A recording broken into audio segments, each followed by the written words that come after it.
Hello all welcome back to అల్పండు and ఇప్పుడే Sathi Leelavathi cinema చూడడం జరిగింది. సో ఈ సినిమా చూసిన తర్వాత నాకైతే కొంచెం అసహనం వచ్చింది. కొంచెం సహనం ఉండాలి ఈ సినిమా చూడాలంటే. సో ఎప్పుడో స్క్రిప్ట్ 1990s ఉండిపోయారు ఇంకా భీమ్లీ జట్టు డైరెక్టర్. సో అలానే తీసిరనిపించింది నాకైతే. ఎక్కడ అంత కనెక్షన్ ఉండదు. ఒక రెండు చోట్ల బాగున్నా కూడా లావణ్య త్రిపాఠి గారు పడ్డ కష్టం అయితే వృధా అని చెప్పుకోవాలి. సాంగ్స్ అన్నిట్లో బాగానే పడ్డారు కష్టం కానీ యాక్షన్ సీన్స్లో కానీ, బట్ అంతవరకు అయితే వర్కౌట్ అవ్వలేదు. సో ఎప్పటి నుంచో పోస్ట్పోన్ అవుతుంది ఈ సినిమా. సరే ఏందా అబ్బా అని చూద్దాం అనుకున్నా, కానీ దీన్ని ఇగ్నోర్ చేయడమే మంచిది థియేటర్స్లో. ఎందుకంటే ఒక మ్యూజిక్ బాగుంది, హీరో డబ్బింగ్ చాలా బ్యాడ్ ఉందన్నమాట. ఆయన నాన్ టాలీవుడ్ యాక్టర్ కదా, డబ్బింగ్ అంతేం బాగాలేదు. అండ్ రైటింగ్ కూడా చాలా చాలా అంటే చాలా బ్యాడ్ ఉండే. లావణ్య త్రిపాఠి గారు మ్యారేజ్ తర్వాత తీసిన సినిమా అన్నమాట ఇది. సో ఎప్పటి నుంచో పోస్ట్పోన్ కాకుండా ఎప్పుడో రిలీజ్ చేస్తే బాగుండు. సో ఎట్టుకేళ్ళకి ఇప్పుడు రిలీజ్ అయినా కూడా అంతగా అయితే వర్కౌట్ అవ్వలేదు నాకైతే సినిమా.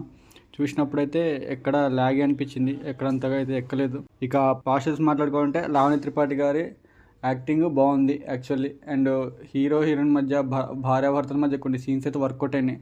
అండ్ ఫస్ట్ హాఫ్ అయితే కొంచెం వరకు వర్కౌట్ అయింది. అండ్ కొన్ని సీన్స్ మధ్య వాళ్ళ యాక్టింగ్ మంచిగా అనిపించింది. ఇవి వర్కౌట్ అయినాయి. అంటే ఇక నెగిటివ్స్ అంటే చాలా ఉన్నాయి, మాట్లాడుకుందాం నెగిటివ్స్ కూడా. మెయిన్ ఏంటంటే సాంగ్స్ కొంచెం బాగున్నా కూడా సిచ్యువేషన్ తగ్గట్టు అయితే రాలేదు సాంగ్స్ అయితే, అవి మైనస్గా అనిపించింది. అండ్ షూటింగ్ మొత్తం ఒకటే బిల్డింగ్లో చేయడం వల్ల మనకి అంత కొత్త లొకేషన్ చూసినట్టు ఏం అనిపించదు. ఎక్కువసేపు అక్కడక్కడే తిరుగుతూ ఉంటుంది. అండ్ హిల్ స్టేషన్ బ్యాక్డ్రాప్ కూడా ఒకటి బాగుంది అంతే. అండ్ కెమెరామ్యాన్ అయితే టెక్నీషియన్లు కొంచెం అంతంత మాత్రమే. అండ్ ప్రొడక్షన్ వాల్యూస్ కూడా అంత పెద్దగా నాకేమీ అనిపించలేదు. అండ్ మిగతా చెప్పుకోవాలంటే అంత పెద్దగా ఏం లేదు.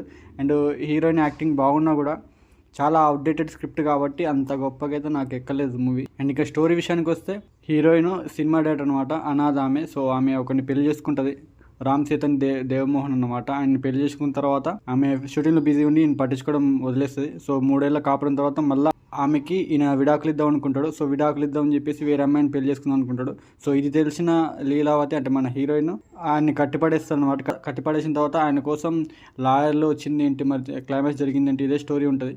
సో భార్యాభర్తల మధ్య సన్నిహితం అంత చూపిద్దాం, చిన్న గొడవలకి అసలు కాంప్రమైజ్ అవ్వాలని చూపించిన పాయింట్ బాగుంది. కానీ దాన్ని స్ట్రెచ్ చేసి ఒకటే చోట తిప్పి మొత్తం అంత ఇంట్రెస్ట్ పోయేలా చేసిరు. సో భార్యాభర్తల బంధానికి మరణంతోనే ముగింపు పడాలి అనే మనస్పర్ధలు రాకూడదు అని ఒక పాయింట్ బాగానే తీసుకున్న డైరెక్టర్. కానీ చూపించే విధానం కూడా ఉంటుంది, మనకి చాలా పేషెన్స్ టెస్ట్ చేస్తూ ఉంటుంది ప్రతి సీను. సో అందుకే అంత పెద్దగా అయితే వర్కౌట్ అవ్వలేదు. సో లావణ్య త్రిపాఠి గారికి మళ్ళీ ఇంకో బ్లాక్ బస్టర్ పడాలనుకుంటున్నా, మళ్ళీ కంబ్యాక్ ఇవ్వాలని కోరుకుంటున్నా. అండ్ ఇదైతే డిసప్పాయింట్ నేనైతే. సో చూసిన తర్వాత మీకేమనిపించింది కింద కావాలండి. అండ్ రాజోర్ రివ్యూ కూడా అప్లోడ్ అయిపోద్ది సాయంత్రం కల్లా. So love you all, signing off, by by.